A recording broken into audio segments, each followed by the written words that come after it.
أعوذ بالله من الشيطان الرجيم. بسم الله الرحمن الرحيم.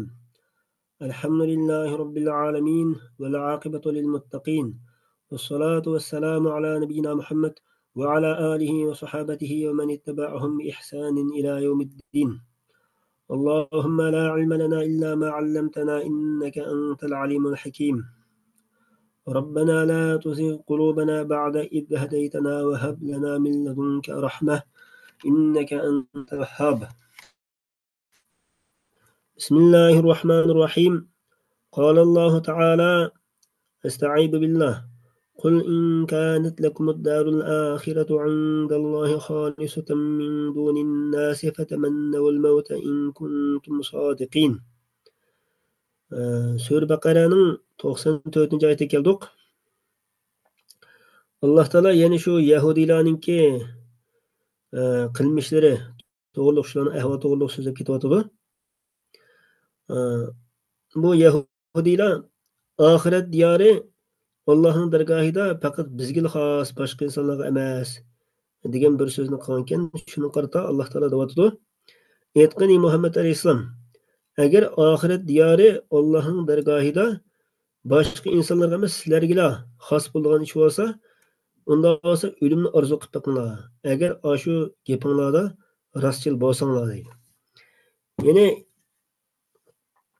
aytqin ularga Muhammad alayhissalom, agar oxirat diyori ya'ni jannat Allohning dargohida sizlarga xos bo'lsa, xosatan ya'ni boshqa insonlarga emas, sizlarning o'ylaganinglardek, undaqda sizlar o'limni orzu qilinglar, agar rostchil bo'lsanglar. Bu yerda ta'alluqi bitamannihi ash-shayton.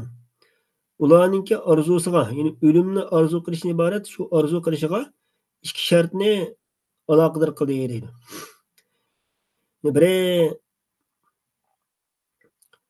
oxirat diyori sizlarga xos bo'lgan ish bo'lsa degan bu bir shart. Yana birisi agar mush yapinglarda rostchil bo'lsanglar degan bu shart. Ikki shart bor bu yerda. Shundada birinchisi ikkinchisiga qayd qilinib ketgan, kirgizilib ketgan deydi. Shunga binoan ikki shart buningga aloqador bo'ldi demoqchi. Ya'ni agar sizlar mushu jannat bizga xos degan mush gapinglarda, mush gumoninglarda rostchil bo'lsanglar, rost aytgan bo'lsanglar, وَمَنْ كَانَتْ لَهُ يُؤَثِّرُهَا وَالْمُوَصِّلُ إِلَيْهَا الْمَوْتِ. Ya'ni kimiki bo'lsa, u jannat u kishiga ham xos bo'lgan ish bo'lsa, albatta u kishi jannatni ortiq ko'radi. Unda bo'lgan ekan, u jannatga ilib boradigan narsa o'limdir. Ya'ni وَمَنْ كَانَتْ لَهُ degan ma tafsirdagi ma gap hozir qistirma jumla. Shu in saddaqtum degandan boshlab fatamannahu degangacha bo'lgan jumlaning ichidagi qistirma jumla ekan bu. Yani agar sizlar mushu jannat bizga xos degan gumoninglarda rostchil bo'lsanglar, o'limni orzu qilinglar demoqchi. Mushu jumlaga va man kanat degan so'z jumla hozir qistirib bo'lib kirdi. Ya'ni jannat bizga xos, jannat shu bir kishiga xos bo'lgan ish bo'lsa, albatta u odam shu jannatni ortiq ko'radi. Uni boshqa hamma narsadan ortiq ko'radi. Unda bo'lgan ekan jannatga elib borgan narsa endi o'lim. O'lmay turib jannat kirgili olmagan ekan. Unda bo'lsa shu o'limga elib borgan, jannatga elib borgan narsa o'lim bo'lgan ekan, sizlar o'limni orzu qilinglar demoqchi bu yerda. Deb Alloh taolo ularga ma shartni qo'ydi. Qo'ygandan keyin yana Alloh taolo ularning ular qarta adagim deb bo'lgan keyin yana da'vat odamdi. Ular hargizmi mangu o'limni orzu qilolmaydi. Valay yatamannahu abada. Nima uchun desa, ularningki shu qilmish etmishlari sababidan. Ya'ni qo'llari ilgari qilgan narsaning sababi bilan, shu qilmish etmishlarining sababi bilan demoqchi. U qilmish etmishlari nima desa, min kufrihim bin nabi al-mustalzimi likizbihim. Yani al-mustalzimi degan kufrihimninki sifati bu. Nabiyning sifati emas. Ya'ni ularning yolg'on aytganligini lozim tutgan kofirlik qilishi demoqchi. Ya'ni payg'ambarga kofirlik qilishi. Ya'ni ularning yolg'on aytishiga, yolg'on aytganligini keltirib chiqargan nabiyga kufrlik qilganligidan iborat oshda qilmish etmishlarininki sabab bilan o'limni hargiz mangu orzu qilolmaydi demoqchi ekan. Vallahu alimun bizzalimin. Allah Teala zalimlarni obdan bilgichidir. Ne kafirlarni obdan bilgichidir. Şuna ularni Allah Teala jazolaydi. Yana ularninki shu gapga qarata deyotdi Allah Teala. Wala tajidanna ala hayati wa min allazina ashraku. La tajidannahumki lam qasamni lam ekan. Yana qasamki ularni his qilsan insonlarning ichida hayotga eng hirsmand ekanligini. O'lib ketishni hargiz o'ylamaydi ular. O'lmasakkan, mangu yashasakkan deb o'ylaydi. Shundaqla mushriklardanmi yana o'lgandan keyin qayta tirilishni inkor qiladigan ash mushriklardanmi bakrak ularning hayotga, ya'ni yashashga hirsmand ekanligini his qilsan deydi. Nima uchun desa, mushriklarga o'lgandan keyingi tirilishga ishonmaydi. Uni inkor qilganlar. Endi ma yahudiylar ahli kitob bo'lgandan keyin bular o'lgandan keyin qayta tirilishga ishindi ekan. Ishongachga ular biz o'lib ketsak hamda baribir boradigan joyimiz do'zax deb shuni bilganligi uchun deydi. Shuni bilganligi uchun ular shu hayotga mushriklardan bekarak o'lmay mangu yashashga bekarak uzun umr ko'rib yashashga yerisman kishilardir demoqchi deydi. Inkarihim lahu.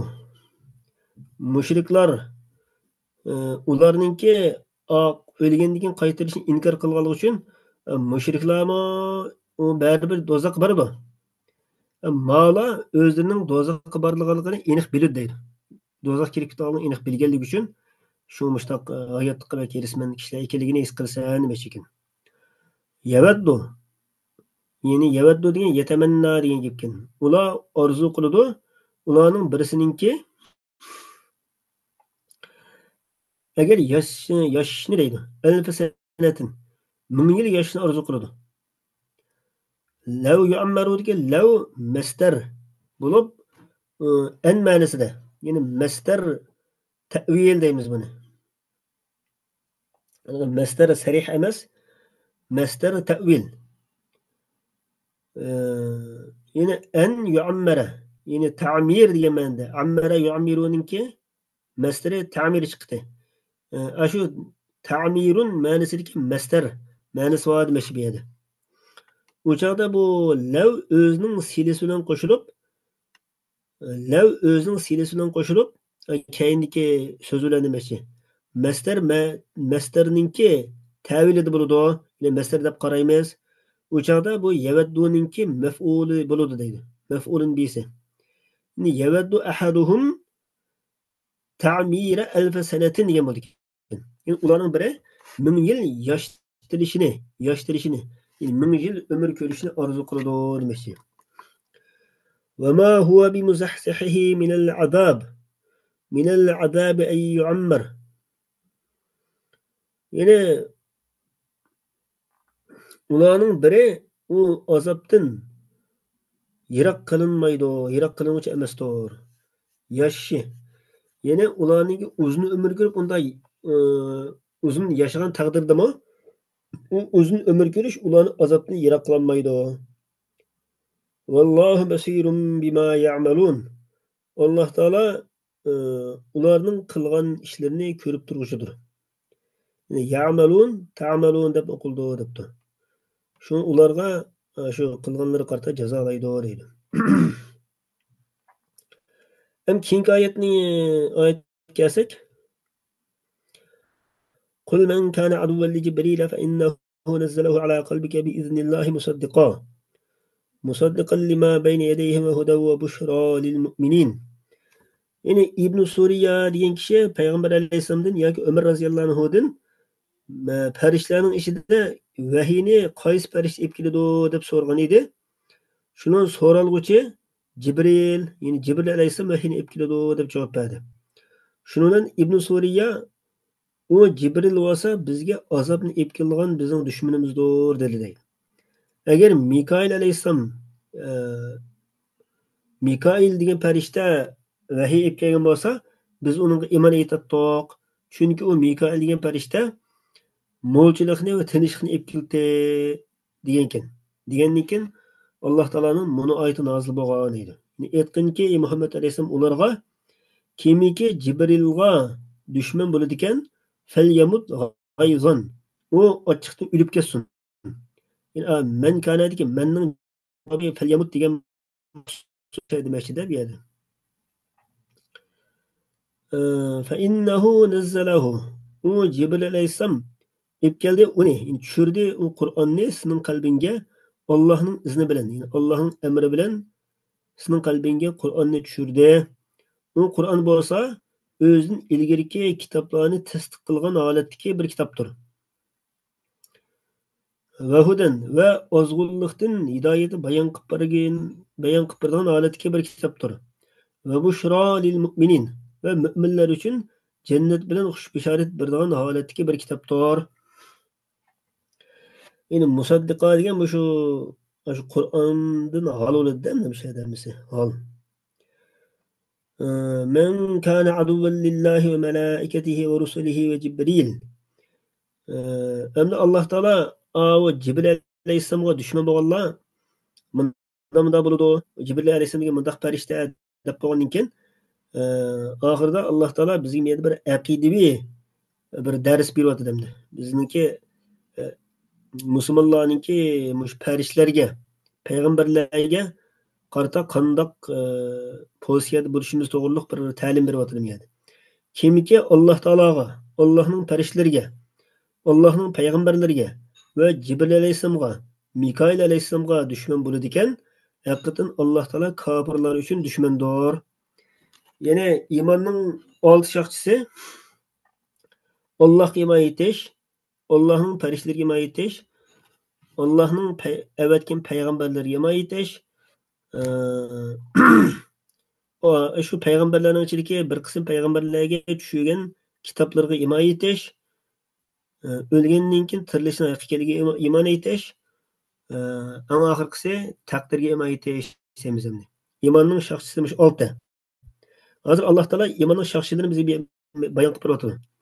Ya'ni Allohga dushman bo'lgan, ya'ni Alloh taolo har qanday ahvol ostida Allohga sherik keltirgan odam u shaksiz kofir bo'lib ketadi.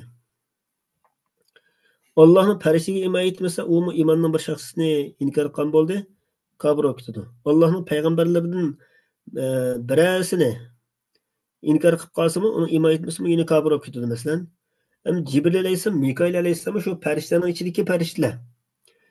Endi malaika deb Alloh taolo 11 keltirib o'tib, keyindan Jibril, Mikail demida xos keltirishi, ammo ikki farishtaniki alohida o'rnining borligini bildirishcha bu yerda. Atfun alal malaika min atfil xos alal am. Amga xosni atf qilishning jumlasidan deydi. Va malaika degan am so'z demdi, butun farishtalar bo'lgan ekan. Jibril, Mikail deb xos keltirgandan keyin ma xosni amga atf qilishning jumlasidan bo'ldi demoqchi. Jibrila degan jimning kasrasi bilan fathasi bilan o'qildi ekan. Jibrila, Jibrila deb hamzasiz holatda bunday o'qildi deydi. Hamza bilan o'qilgan qiroat bor deydi. Masalan, Jibrila hamza bilan o'qilsa Jibrila va Jibrila deb bunday o'qildi ekan. Va bihi biyain va duniha degan hamza bilan o'qiladi. Hamza bilan o'qilgan chog'da yo bilan o'qiladi va yosiz o'qiladi demoqchi. Jibrila, Jibrila deb bunday o'qildi demoqchi. Yosiz holatda.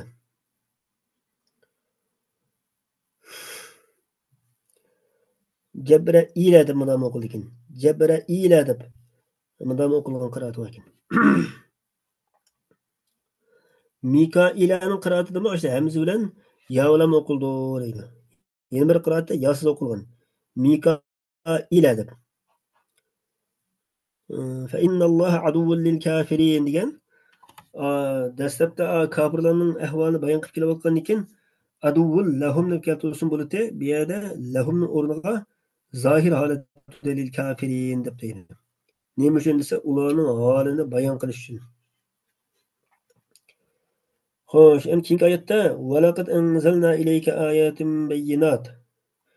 Ey Muhammad alayhissalom, sana biz ochiq ro'shan oyatlarni nozil qildik. Bu yuqorqi oyatda deyilgan bo'yicha Ibn Suriya degan kishining payg'ambar alayhissalomga degan so'ziga raddiya berishdir deydi. Yani u Ibn Suriya payg'ambar alayhissalomga "Ma ji'tana bi shay'in" degan ekan. Sen bizga hech narsa olib kelmading degan mushu gapga qarta Alloh taolo ey Muhammad alayhissalom sana biz ochiq ro'shan oyatlarni nozil qildik, tushirdik deyapti. Va ma yakfuru biha illa al-fasiqun. Bu ro'shan oyatlarga mushundaq ochiq ro'shan oyatlar tursam, shuningga faqatla endi fosiqlar kufrlik qiladi. Dindan chiqib ketgan mushta fosiqlar kofir bo'ladi. Kafaru biha deydi. Va kullama ahadu ahdan nabadahu fariqun minhum. Ular qachoniki Alloh taologa bir ahdini bersa, ya'ni payg'ambar alayhissalom chiqib qolsa, ya'ni payg'ambar alayhissalom payg'ambar bo'lib avatilishdan ilgirki gapda bu chog'imda. Ular shu payg'ambar chiqib qolsa biz uni imoya etamiz deb Alloh taolo ahd bergan bo'lgan ekan. Ular shu Alloh taologa mushta ahd bersa, qachoniki mushta ahd berib qolsa, u ahdini keyin cho'rib tashlatadi deydi. Ularning ichida ma'lum bir firqa. yoki va kullama ahaduninki ahaduning maf'ulun bisi an nabiyyan bo'ladi deydi. Yani ular payg'ambar alayhissalom ahd bersa degandek bo'ldi u chog'da. Ya'ni payg'ambarga qarshi mushriklarga yordam bermaymiz deb ahd berib qolsa, qachoniki mushta bir ahd berib qolsa, ularning ichidan bir firqa yana bu ahdini buzib cho'rib tashlayotadi. Tarahahu. Nabada degan taraha degan ekan. Bu yerda kullamaning javobi istifhom inkorining o'rnidir. Ya'ni mushuna ishni qilamni bo'lar deb bularning qilmishini inkor qilgan tariqada bir istifhom savol qo'yib dedi bu yerda. Bal aktharuhum la yu'minun. Balki ularning ko'pinchisi iymon etmaydi. Walamma ja'ahum rasulun min 'indillah. Ularga qachoniki Alloh tarafidan bir payg'ambar kelsa, yine bu yerga Rasul Muhammad sallallahu aleyhi ve sellem deydi. U ularning tarafida ular bilan ularning yendiki shu kitobni, Tavratni tasdiq qilguvchi ularning tarafida bor bo'lgan narsani tasdiq qiluvchi bir payg'ambar kelib qolsa, kitob berganlarning ichidan bir firqa Allohning kitobini tashlab o'tdi.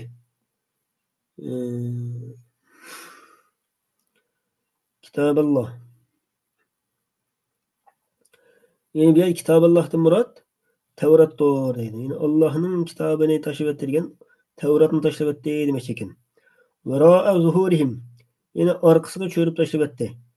Yani bu yerga cho'rib tashlab o'tdi degandan murod, yani eplamni keynigimda peqitib tashlab o'tdi emas, balki uningga iymon amal qilmadi.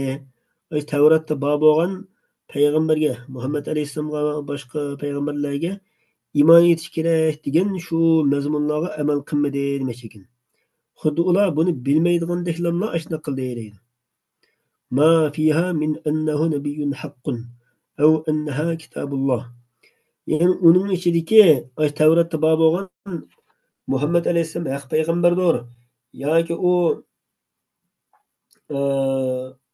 shu payg'ambar olib kelgan mazmunlar Qur'ondagi shu oyatlar Allohning kitobidir degan mushu hukmlarni bilmaydigandeklarla ular Allohning kitobi bo'lgan Tavratni orqalariga tashlab o'tdi. Yani uni amal qilmadi demoqchi ekan. Yani bu yerda Yahudiylarning ashna johilliklari bilib turib o'zininki bilginiga amal qilmaydiganligi. Xuddi bilmaydigandek ashna amal qilmay ashna qiyomat kelib olganlikdan iborat ashna qilmish etmishlarni Alloh taolo bizga bu oyatlarda xabar berdi. Alloh taolo hammalarni iymon bilan yashab to'g'ri aqidaning ustida vafot bo'lishni nasib qilsin. Va axiru da'vana alhamdulillahi robbil alamin.